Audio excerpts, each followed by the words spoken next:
the Chinese are buying China. And we're starting to see a little bit of a rebalancing effect from happening from investors globally back into the space. And the dollar's weakness has become a real headwind on investing in US equities. In 2025, if you are a euro or Swiss franc or Swedish or Norwegian krona denominated investor, you weren't up 18% in US equities. That headwind makes other markets look very appealing. And certainly from Europe, we saw money come out of that rebalancing. Yes, European markets had a good year last year. An element of that money that came back out of Europe went into our space. I think what's interesting here is why were these European investors so much more likely to invest in Chinese equities? The European ETF market is about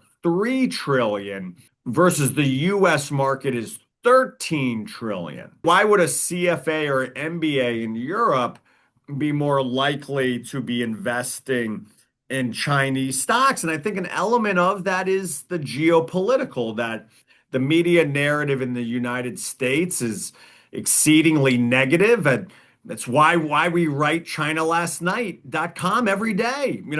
Would you know that the MIIT spoke at length about the importance of humanoid robotics unless you read today's China Last Night? Because it's not in the Wall Street Journal, it's not on Bloomberg News, it's not in the Financial Times, it's not in Reuters. We want to highlight what we're seeing happening through the China Last Night. And I think this is an example of why US investors have been a little bit slower, this perpetually negative media narrative. And we can actually quantify what the effect of this on, if we look at China's weight within global indices. And on the next slide, we highlight that despite, and I find this so fascinating, Xiolin, in 2025, China's GDP hit an all-time high.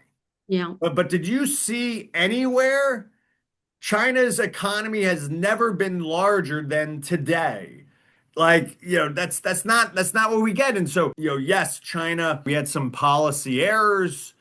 If it's zero COVID, what's happened with real estate, some of the internet regulation, we've seen that weigh on investors and they're starting to come back. But how do we quantify what that re-rating would look like? And we can see, China's weight's really off its all-time high within global indices, which that's the upside. That is literally the upside potential. And on the next slide, this is looking at actively managed global mutual funds. How much China do we own? And I think you see, yes, on the left side, you see these global managers are slowly coming back into the space, but relative to where they were, a significant way to go. And in fact, 20% of funds that are benchmarked to the global benchmark, all country world, 20% of them hold zero China. I mean, That's a painful trade, Brendan. I would think it's career risk.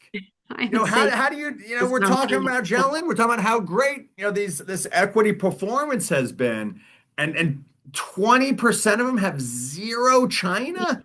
I mean, it's ridiculous.